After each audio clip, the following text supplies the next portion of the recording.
सुप्रभात बच्चों, कैसे हैं आप सब। उम्मीद करती हूँ आप सब अच्छे होंगे।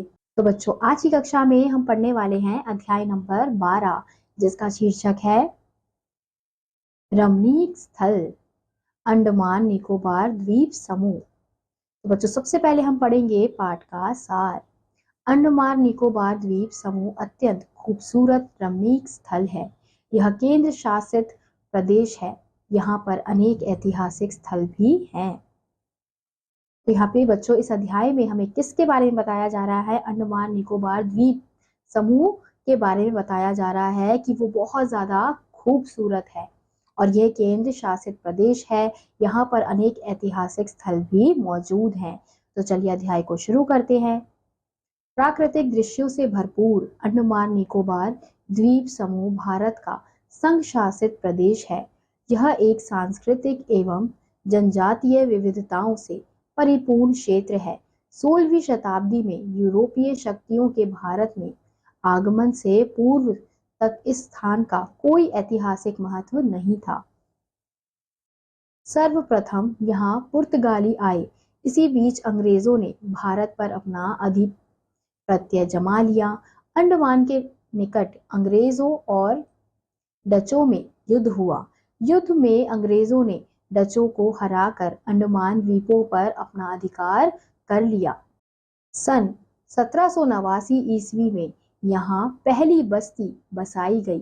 द्वितीय विश्व युद्ध के समय यह इस द्वीप समूह में सैन्य प्रयोजनों के लिए भवनों, सड़कों, कुओं आदि का निर्माण हुआ और साथ ही अन्य सुविधाएं भी जुटाई गई।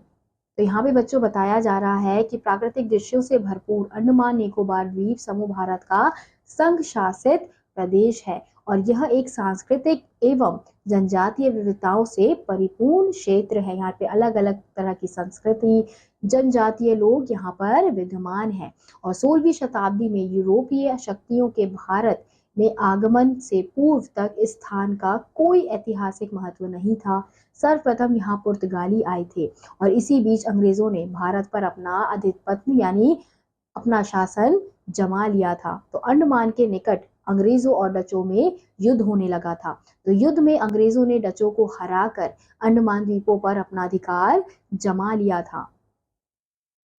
तो 1789 ईस्वी में यहाँ पहली बस्ती बसाई गई थी और द्वितीय विश्व युद्ध के समय इस द्वीप समूह में सैन्य प्रयोजना के लिए भवनों, सड़कों, कुओं आदि का प्रबंध भी किया गया था। इन सब का निर्माण किया गया था और इसके साथ ही अन्य सुख सुविधाएं भी जुटाई गई थी।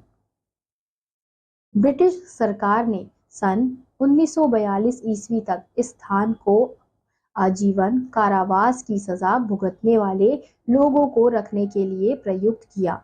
तब इसे काला पानी के नाम से पुकारा जाता था।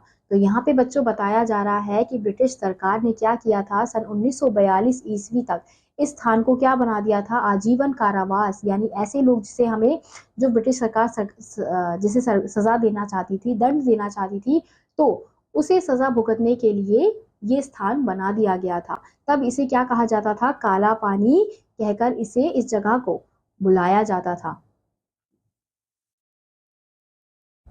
जब 15 अगस्त 1947 को भारत को स्वतंत्रता मिली तो अंडमान और निकोबार के सभी द्वीप भारत के अंग बन गए। नवंबर 1956 को इस द्वीप समूह को एक संघ शासित प्रदेश बना दिया गया। इसकी राजधानी पोर्ट ब्लेयर है।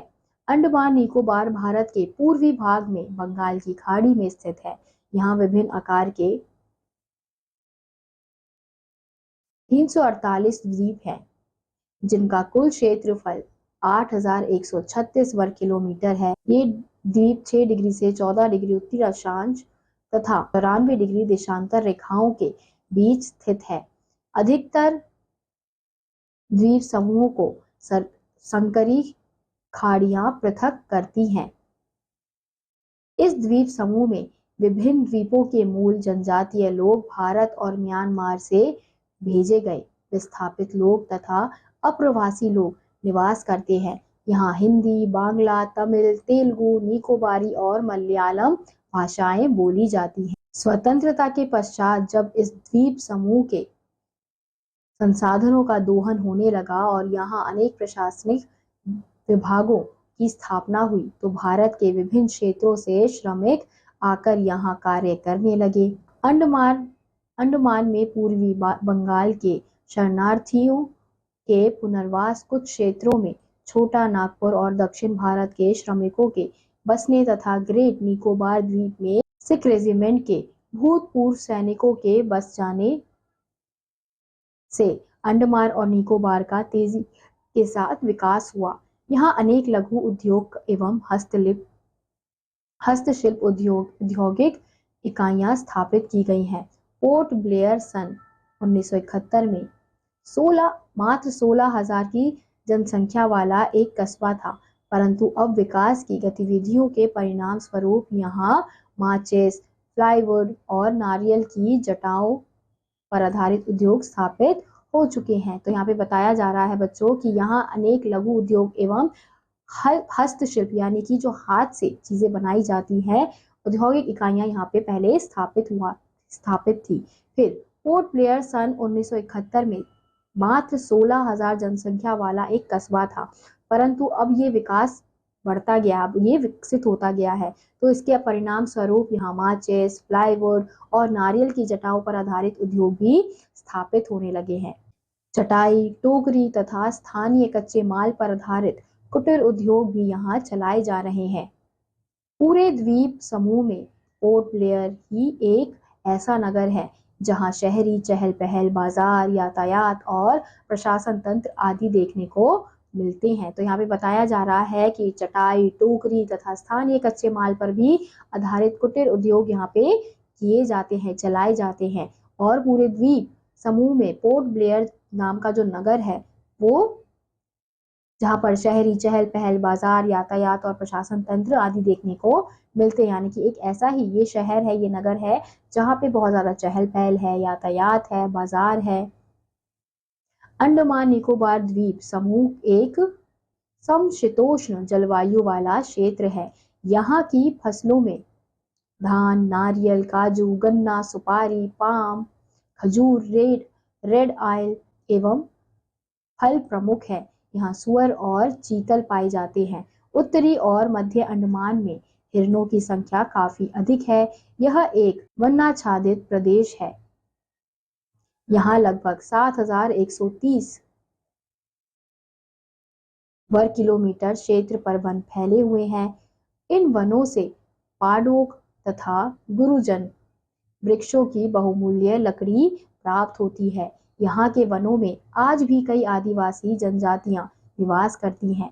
ये जनजातियां मछली, रतालू, कछुए, नारियल, केले, शहद आदि वन उत्पादों पर ही जीवित रहती हैं। चीनी, नमक आदि इन्हें आज भी रुचिकर नहीं लगता है। तो यहाँ पे बताया जा रहा है बच्चों कि ऐसे बहुत से अभी भी यहाँ पर ऐसे स्थान है जहाँ पर आदिवासी लोग अभी भी वहाँ पर रहते हैं।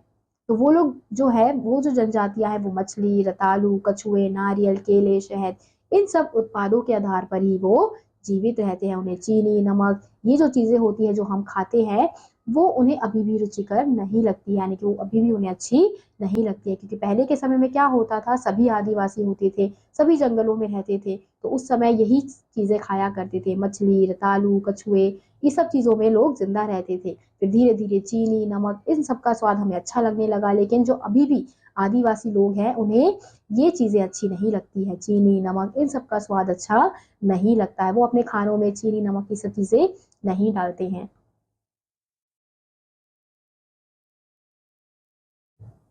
यहाँ की जरावा जनजाति के लोगों ने बाहरी अनाचार के कारण बाहरी लोगों से संपर्क विच्छेद कर लिया है। ये लोग आक्रामक हो गए हैं। यहाँ की सेंटिनली जनजाति के लोग बाहरी लोगों की नजरों में आने से बचते हैं और घने वनों में छिपे रहते हैं। इसके विपरीत कुछ जनजातियां बाहरी लोगों से घुलने मिलने भी लगी है।